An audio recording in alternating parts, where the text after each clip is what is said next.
Ok, primeira lição, não existe crítica imparcial. Virou queridinha da academia? Virou queridinha. Mas não é só da academia, porque ela é boa mesmo. A crítica de cinema tem uma função importantíssima na minha formação como amante de cinema, sabe? Porque quando eu fui ficando mais velho, fui tendo acesso a mais filmes, né? Tinha DVD, fui começar a ter acesso a making-offs, né? Pra saber como os filmes eram feitos, quais eram os pensamentos ali do diretor e dos criativos por trás pra resolver certas cenas. A crítica cinematográfica também, quando eu vou lá atrás e começo a pega uma revista Veja e tem uma matéria da Isabella Boscov falando da produção do Harry Potter, né? Uma crítica dela. Eu lia muito o Odair Braz Jr., que escrevia na época do site da Herói, na revista da Herói, sabe? E ali quando eu começava a ler aqueles caras e entender esse pensamento por trás de filme, e de que os filmes podiam ser mais além do que só um escapismo de sentar e assistir, que eu falei, pô, cara, eu gosto disso aqui, eu quero fazer o mesmo, sabe? Começar a fazer isso com blog, depois passar pro YouTube, e estamos aqui há 15 anos, mais 15 anos, sabe? Hoje em dia a gente tem essa coisa massificada de crítica, né? A internet, tá todo mundo dando a sua opinião, tá todo mundo falando sobre filmes, mas nem sempre foi assim, né? A gente tem que pensar, o cinema não é uma arte super antiga, né? Como todas as outras, né? É uma arte que tem, um pouco mais de 100 anos. Então, no começo, lá no final do século XIX, começo do século XX, né? O cinema, dado os seus primeiros passos, o papel da crítica era justamente mostrar os méritos que essa nova arte tinha, como, sem aspas, né? Por que eu fiz aspas voadoras? Mas como essa nova arte, ela tinha os méritos dela, que ela deveria ser considerada como uma, né, a sétima arte também, como ela é considerada hoje, né? Então era mais sobre essa vibe de validar o cinema do que de fato você falar a tua experiência, né, de como ele funciona como entretenimento, né? Só que aí, com a ascensão do cinema, isso nos anos 30, nos anos 40, né, você tem o surgimento dos grandes astros, das grandes obras cinematográficas, a crítica vai ganhando o mesmo papel, né? Os jornais começam a perceber que o público tem interesse de ler essas histórias, né? Então, obviamente, eles começam a pegar jornalistas e colocarem nesses departamentos para escrever sobre filmes. Então, da mesma forma que o cinema vai evoluindo, né? Ele vai quebrando fórmulas, criando novas linguagens, né? Abordando novos tipos de história. Eu vejo que a crítica, ela vai na mesma onda, né? E ela vai se evoluindo também com o tempo, assim como o cinema. E aí você tem caras como o Roger Ebert, que é quase como o pai de tudo isso que a gente faz hoje na internet, sabe? Porque é um cara muito revolucionário na época, justamente ser menos, acho que, erudito na maneira de escrever sobre filmes, e escrever mais em forma de prosa, trazendo mais uma coisa mais popular do jeito de falar, uma coisa mais humana no jeito de se comunicar, quase como se fosse uma conversa, sabe? I like a Western if it's bad enough. I like it if it's good enough. I don't like the in-between movies. And Asian American characters have the right to be whoever the hell they want to be. I reviewed your first film, and I predicted in that article that you would be a great director, and boy, was I right. Consolation about seeing these terrible movies. The moviegoers have to pay to get into the theater, but I get paid to sit there, and then I get to give them lousy reviews. Ele, junto do Gene Siskel, né, os dois, eles trabalhavam lá no Chicago Tribune, né, um dos jornais lá de Chicago, e eles dois, o Roger Ebert e o Siskel, né, juntos, eles começaram a criar uma coisa nova que era tipo crítica de cinema na televisão, sabe, passando por diversos tipos de programas, até o mais popular deles, que era o At the Movies, né, o No Cinema, digamos assim, e eles trazem uma coisa que é quase o começo desses agregadores de notas em sites, que era o Two Thumbs Up e o Two Thumbs Down, né? Que é tipo, joinha pra cima, joinha pra baixo, que era sempre a avaliação que eles davam no final do filme, assim, sei lá, que vale a pena ver esse filme ou não vale a pena, sabe? You believe that a movie needs to be fair in order to be good? Does it need to be accurate in order to be good? Inclusive, eu não sei se tá óbvio ou não, mas essa foi uma das inspirações pro meu podcast, o Cinemou. O Gandalf é legal, ou o Bilbo é legal, e de resto, tipo... Mas eu acho o Gandalf meio mala nesse filme também, né? Você tem, durante um tempo, a crítica de cinema na TV, e obviamente quando você chega à internet, isso começa a morrer, porque você chega a um ponto onde você tem uma ferramenta onde qualquer um pode postar o que achou sobre o filme, né? A pessoa que era fã de Star Wars poderia criar os seus blogs e escrever, né, as suas interpretações sobre a história, né? Que inclusive foi da maneira que eu comecei a fazer, escrevendo no meu próprio blog, até você vir pra YouTube. E aí você tem a galera em vídeo falando sobre cinema, qualquer um. Se eu for lá, pensei o que eu achei sobre o filme, eu pego minha câmera e gravo e falo, sabe? Michael's movie, Two Thumbs down. Mas a real é que sempre existiram, na verdade, no geral, 3 formas de crítica. A crítica amadora, que é basicamente o que a gente faz aqui no YouTube. A crítica jornalista, que é, pô, o cara é um jornalista, ele é contratado pra escrever sobre isso e ele acaba por escrever sobre cinema.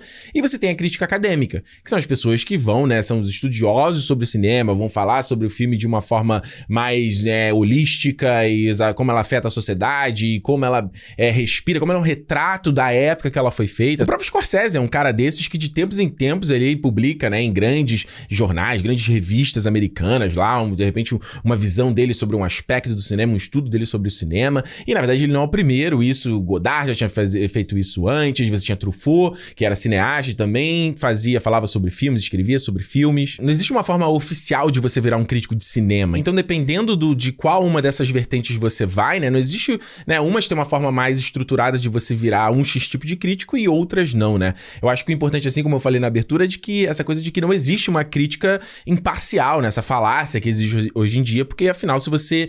A crítica, no fim, é uma opinião, é uma interpretação de alguém que assistiu e, obviamente, o que ela, né, o que ela leu daquela obra ali, o que né, o que ela entendeu do que ela assistiu, como, né, tenta fazer uma interpretação para uma pessoa que tá de fora, né? Então, a crítica, ela tem esse papel muito de recomendação, de, tipo, vale a pena ou não vale, até porque você chega um momento que você tem tanta mídia, tanta criação de conteúdo que é, tipo, impossível você consumir tudo, sabe? Então a crítica tem total esse papel de quase como guia, né? De, tipo, não só de te recomendar coisa pra você assistir, mas também te ajudar na interpretação da tal coisa, sabe? Por isso, às vezes, eu fico de bode com a galera na internet com, às vezes, parecer que tem que ter uma crítica unânime, né? Uma coisa só, alguém falou só uma coisa, porque isso é virtualmente impossível, eu acho. E, pelo menos ao meu ver, o jeito de consumir cada crítico tem a sua pegada, a sua ideia, a sua linha de raciocínio pra falar sobre um filme, sabe?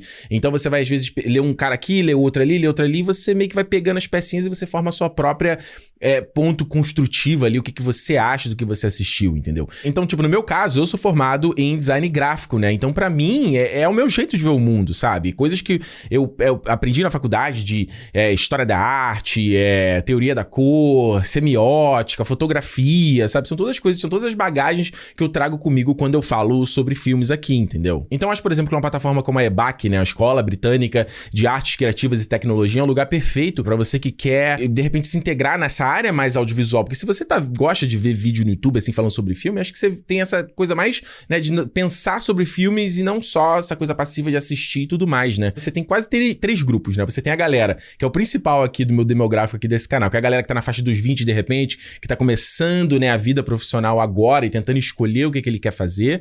Você tem a galera mais da minha faixa de idade, ou seja, na faixa dos 30, que de repente escolheu uma coisa, mas meio que não é isso, eu quero migrar pra uma outra área. Ou você tem um pessoal já mais velho, de repente, na faixa lá dos, né, final dos 40 anos, quase 50, que tipo, foi lá, tinha uma profissão, foi o ganha-pão durante muito tempo, mas de repente tá querendo se reciclar, de repente tá querendo emigrar, aprender uma coisa nova, ir pra um outro caminho. Então, justamente a EBAC é uma plataforma de ensino onde você pode aprender à distância, né? Então você não tá limitado a uma região onde você mora, você não tá limitado necessariamente pelo seu tempo, você pode estudar na hora que você acha melhor. A EBAC tem mais de 100 cursos e mais de 30 mil alunos. E claro que não é só na área de audiovisual, né? Você tem também as áreas de software, de desenvolvimento. Se você é uma área que você vê que tem um interesse de aprender hoje em dia, tudo é aplicativo, tudo é streaming, tudo é serviço online, né? Se você quiser aprender sobre moda, sobre música, artes, né? A área de design de produção, figurino, né?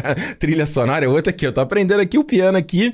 Já tá super bacana de entender várias coisas a respeito de trilha sonora de cinema. Assim, tá sendo muito legal de expandir um conhecimento que eu não tinha zero conhecimento, sabe? E ainda um aspecto que eu acho interessante sobre a EBAC é que você tem profissionais da área dando aula lá. Então, por exemplo, pra mim, na época da faculdade, eram as aulas que eu mais gostava de assistir. Claro, a parte teórica é extremamente importante, mas quando você tinha os professores que eles contavam o caso do trabalho deles, uma coisa que eles tentaram, eu fiz isso aqui, esse foi o resultado, o cliente agiu dessa forma, eu acho que pelo menos eu consegui absorver muito mais e absorver e ter ferramenta de quando eu entrei no mercado de trabalho, sabe? De às vezes sair de certas situações ou aprender coisas a respeito da minha profissão. Então, enfim, acho que o importante é isso, e justamente se você tá querendo, não vai ter hora melhor pra você fazer isso. Acho que o principal de você ter uma plataforma online é de você fazer a tua própria hora, sabe? Você toca o seu projeto, você vai começar a construir teu portfólio e vai começar a dar um passo, porque você às vezes pode ter esse interesse, mas se você não der um passo, não vai cair do céu, entendeu? Então, olha só, o link da EBAC tá aqui na descrição, é muito importante você dar lá um clique pra você conhecer a plataforma deles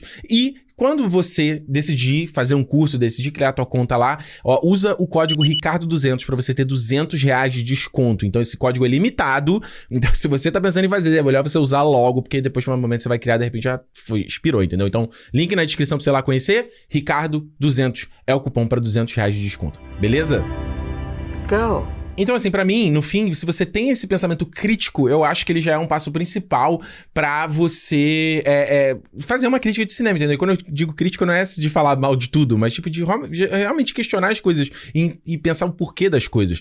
E pensar os elementos individuais do filme e como ele funciona no todo, entendeu? I'm not insightful enough to be a movie critic. Maybe I could be a food critic. These muffins taste bad. Or an art critic. That painting is bad. Agora vamos lá, como é que eu acho um jeito interessante de você fazer uma crítica de cinema? E mais uma vez, não tem certo e errado, é só minha opinião, é só o que eu acho, entendeu? É só do jeito que eu faço. Mas na base, do jeito quando eu comecei por texto mesmo, o que me ajudava muito era como você estruturar um texto argumentativo. Ou seja, o básico de 3 atos, né? Introdução, desenvolvimento e conclusão. Então na introdução é o momento onde você vai falar sobre o filme, sobre, né, aquele resumo. Olha, aqui Doutor Estranho no Multiverso da Loucura é a sequência do filme de 2016, tá trazendo aqui o Sam Raimi, que tá substituindo o Scott Derrickson, etc, etc. Você dá uma ficha técnica do filme pra pessoa que não sabe daquele lançamento, entendeu? Se você tá fazendo uma crítica com a ideia de recomendação, né, de tipo, será que vale a pena ou não, e eu já fiz isso muito tempo, durante lá, 2014, 2015,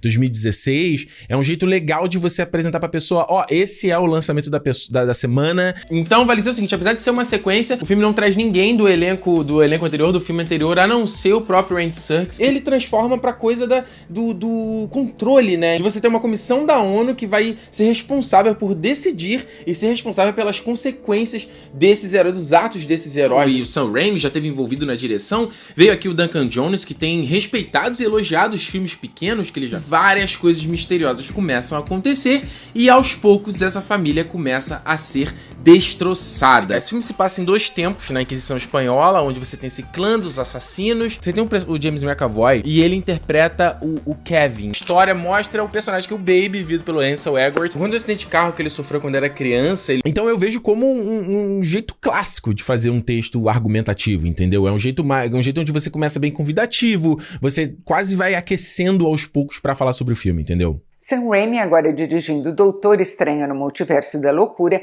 13 anos depois de ter feito o último filme dele que tinha a cara dele, o ótimo Arraste-me para o Inferno. Porque existe toda a base mitológica da lenda de Hamlet, e mais tarde inspiraria o Shakespeare em Hamlet. Dr. Robotnik, que havia sido expulso da Terra para um planeta lá na Bobônica Serena, dá um jeito de escapar com a ajuda de um poderoso bicho vermelho. Na segunda parte, a parte de desenvolvimento, é onde você realmente vai quebrar os seus pontos a respeito do que você quer falar daquele filme, entendeu? Então, se você tá fazendo uma crítica, uma coisa realmente está recomendando ou não, é muito mais fácil você quebrar em 2 segmentos de, né, pontos positivos e pontos negativos. Esse é o tópico onde você vai falar sobre as coisas que você gostou do filme e que você acha que funcionam, entendeu? E nesse aspecto eu acho que é muito importante você justificar as coisas que você tá comentando. Claro, às vezes com nível, como exceção, você pode falar, olha, isso aqui eu achei legal e bola pra frente, entendeu? Justamente pela crítica ser quase como uma arte em si, e você tá falando de cinema, que é uma arte, né? Ou seja, é uma coisa subjetiva,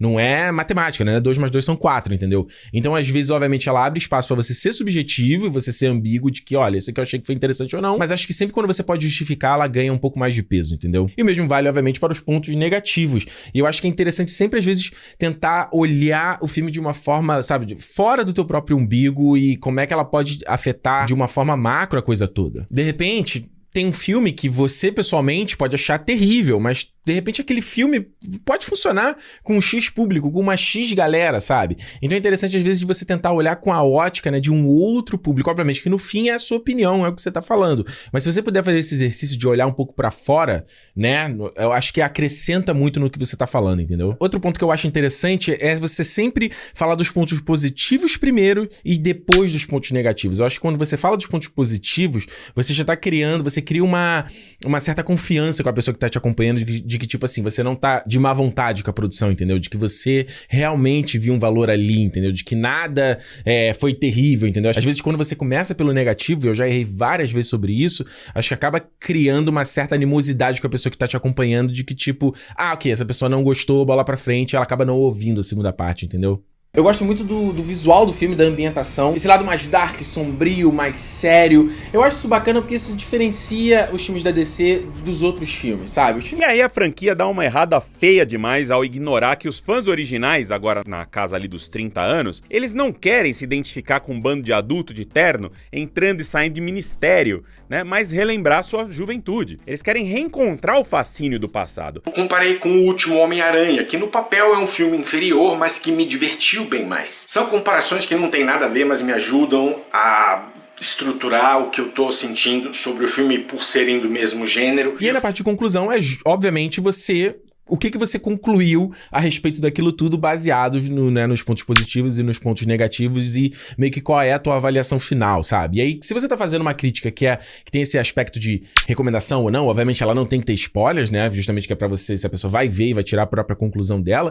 Se você vai fazer uma análise com spoiler, é uma outra história. E também tem um aspecto de muitas vezes as pessoas darem notas, né? Isso foi uma coisa muito também, vem de jornal, vem de revista, né? É o bonequinho viu, é a pessoa dormindo acordada, é a estrelinha, é a nota, é o joinha pra cima, joinha pra baixo, o que você quiser fazer, sabe? Então, assim, nessa época, só pra dar um contexto, tipo, esses eram os vídeos que eu chamava de vlog do Território Nerd, não tinha nada de vlog nisso aí, né? Que eu sentava rapidinho, gravava, seguia quase sempre essa mesma estrutura, a edição era zero polida, e a ideia era justamente do vídeo sair super rápido, quase que ou junto com o lançamento do filme, ou um pouco antes dele, pra ser essa coisa de recomendação, o que eu achei, avaliei ou não avaliei, entendeu? Era mais essa vibe. Porém, tudo muda nessa vida, e aproximadamente uns 5 anos atrás, eu resolvi quebrar esse molde, porque eu realmente tava de saco cheio de ficar sentado e fazer esse tipo de coisa, e me sentia muito superficial falando sobre filmes. Eu queria falar um pouco mais além disso, sabe? Então, a partir ali de 2016, comecei a inserir coisas de vlogs nos meus vídeos, de vlog de verdade nesse caso,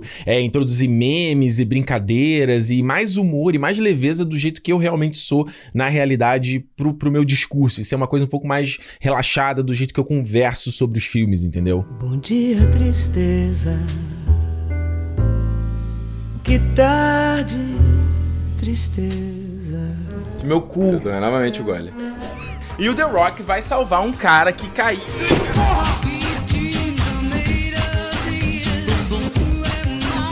Eu não disse que ia dar merda? Eu não tô avisando pra vocês que ia dar merda nesta porra?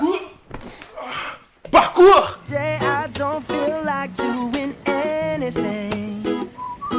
Power of the sun in the palm of my hand.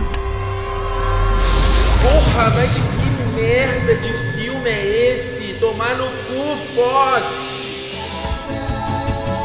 O JJ me traiu, não achei que isso ia acontecer. O JJ me traiu, esse romance não tinha nada a ver.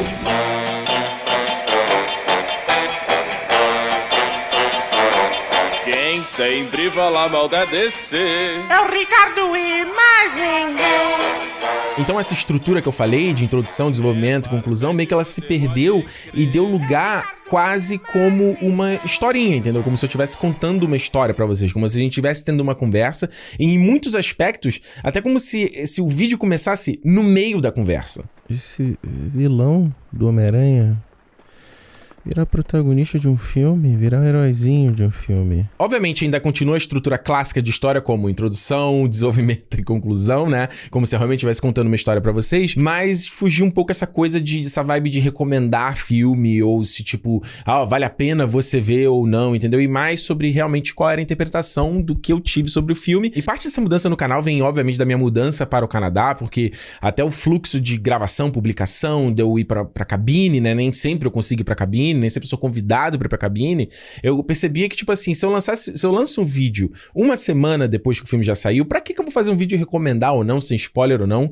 Então virou muito mais um vídeo de ter uma conversa sobre o filme, de ser mais uma interpretação do que eu tive sobre o filme, e não necessariamente ela vai abordar, às vezes, pontos positivos, pontos negativos, sabe? Tirei muito um estigma que eu tinha na minha cabeça de, tipo assim, cara, o meu review, ele tem que ser o mais completo, né? A minha crítica tem que ser a mais completa e tem que ser quase a crítica definitiva, digamos assim. O cara vai ver aquilo ali, ele vai saber... E não é isso, ela é só uma parte de um... Eu entendi que ela é só uma parte de uma conversa, sabe? Então, nesse sentido, eu comecei a pirar mesmo, sabe? De não seguir uma estrutura e de, às vezes, sabe, abordar só um aspecto do filme que eu queria falar, sabe? Só um detalhe do filme, assim. E às vezes em casos começar a brincar até mesmo com o formato, até mesmo com a linguagem, que eu juro que na época que isso aconteceu, eu até ficava com um pouco de receio da galera, sabe? Tipo, falar assim, tipo, debochar e falar, isso aqui não é crítica, não é isso realmente que eu quero ver alguém falando sobre o filme, sabe? E eu entendo perfeitamente. Tipo, o cara vê um review meu do A Múmia, onde é um review onde eu tô só pensando sobre o A Múmia, sabe? Ou do próprio Mortal Kombat. A Múmia...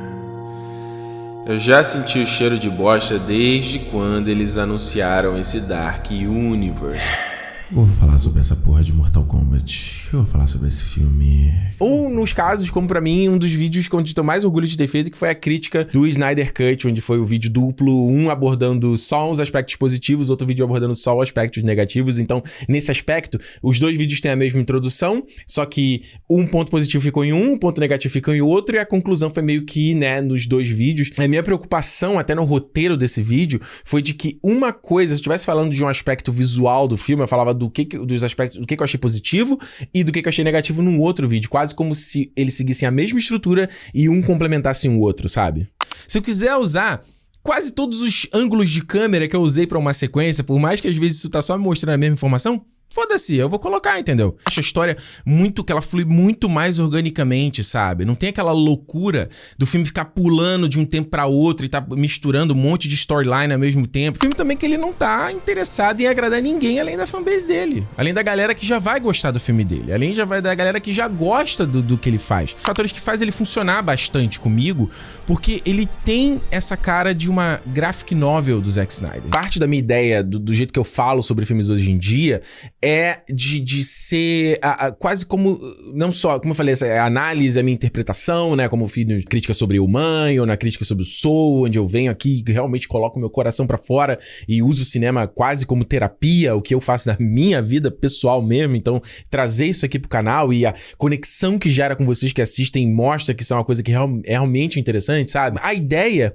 de que, se eu tô contando uma história, é quase como se eu tô falando sobre um aspecto geral da história, eu vou terminar aquele tópico, e sobre a Wanda, não sei o que. Aí o próximo tópico é, falando sobre ela, a Wanda, quase um outro tem quase um gancho pro tópico seguinte, assim, você fica quase como se fosse uma historinha mesmo, mas no fim eu tô quebrando ele em blocos, até não só pra me facilitar concatenar as ideias, mas também facilitar na edição, facilitar o entendimento de quem tá assistindo, facilitar o entendimento do meu ponto, entendeu, sobre o filme. Então, assim, algumas vezes eu escrevo um roteiro sobre o que eu vou falar, mas na verdade mais como tópicos pra realmente ter essa linha guia e meio que se eu quero falar sobre uma coisa específica, né, eu tenho que ter um ponto ali pra ficar meio ordenado a ordem do que eu vou falar aquilo tudo. Ou se, por exemplo, é um vídeo um pouco mais complexo, quando eu falei, por exemplo, do machismo presente no primeiro filme do Mulher Maravilha, ou falei sobre aquela série do 13 Porquês, sabe? Que às vezes são temas um pouco mais espinhosos, assim, e que aí realmente eu tenho que fazer pesquisa, aí no fato eu vou escrever bastante coisa, sabe? Mas raramente eu escrevo, tipo, o que eu vou falar exatamente. Eu não sei se foi, tipo, um caso de uma piada, uma tirada, uma coisa específica que eu pensei, aí nesse caso eu anoto, e essa ideia vem de qualquer lugar. Se eu tô na rua, se eu acabei de sair do filme, eu tô pensando sobre isso, no caminho de volta pra casa, abro o bloco de notas e começo a escrever, às vezes escrevo como mensagem de voz mesmo, né, como é que se chama? Voice memo? Como é que é o nome dessa porra? Recado de voz, sei lá. Tem nada que mais me faz pensar em Blade Runner 2049 do que o K vivido pelo Ryan Gosling. E aí em casa depois eu faço a transcrição, justamente pra ficar compreensível o que eu tô pensando ali, entendeu? Então assim, espero que o que eu tenho falado aqui tenha ajudado vocês de alguma forma aí na sua tentativa, nas suas iniciativas de falar sobre cinema. Como eu falei, não tem uma fórmula exata, cada um vai fazer de um jeito. E eu acho que o principal é você começar a fazer, você começar a escrever, você começar a falar, entendeu? Acho que a gente, antes de fazer vídeo, começa a escrever, sabe? Pra justamente você aprender a ter esse pensamento crítico sobre a coisa. Eu acho que o principal, e eu vejo direto em canais, assim, da galera que tá tá começando, é ter uma noção de que tem que ser rebuscado, de tem que falar palavras difíceis, eu tenho que falar o mise-en-scène, eu tenho que falar o contre-plongé, e eu tenho que falar isso, e tipo assim, mano, pau no cu disso tudo, sabe? O importante no fim é você ter uma conexão e tá tendo uma conversa com quem tá te assistindo, sabe? E até pra você ter uma linguagem mais própria pro tipo de pessoas que você tá tentando atingir, sabe? Bicho, o filme é ação do começo ao fim. No fim do dia é aquela história, a prática, ela leva à perfeição e é você fazendo, você vai aprender o jeito que funciona pra você ou não. Teve época que eu fiz mapa mental, que eu anotava as coisas. Nossa, era uma zona, já escrevi, tipo uma dália perto aqui da câmera, com papel ali. Cara, e hoje em dia, às vezes eu anoto aqui, dou uma olhada aqui, dou uma olhada ali, se precisar e tal. Quando precisa, tem vídeo às vezes que nem precisa, só sentar realmente e falar. E na cabeça mesmo, já concateno, vou tomar um banho, me arrumar antes de gravar. E no banho eu já consigo pensar, não, peraí, essa vai ser a ordem que eu vou estruturar. Funciona pra mim, eu sei que não funciona pra todo mundo, entendeu? O importante, eu acho que essas ferramentas, elas têm que ser, tem que te auxiliar e não entrar na frente e te atrapalhar e te deixar nervoso, sabe?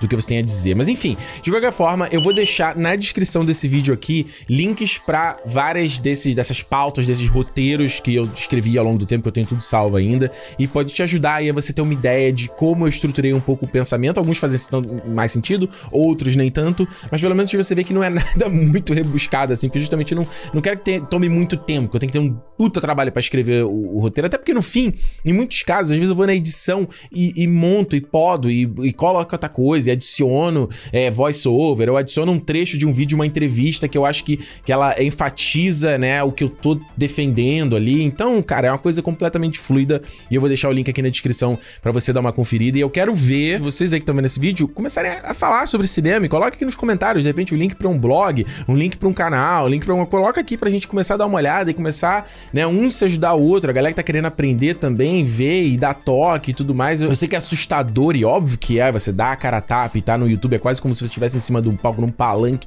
falando pra todo mundo, e realmente é assustador, mas você só vai perder isso fazendo, sabe? Não tem como chegar um belo dia e você, haha, agora estou super confiante, sabe? Eu não fui assim, por que você seria assim? Enfim, é isso. Só de tudo que eu falei aqui, só não esquece de que não existe crítica imparcial. A crítica no fim do dia é uma opinião e a interpretação de alguém. Tá entendido? Fim de papo, fim de assunto? Ótimo.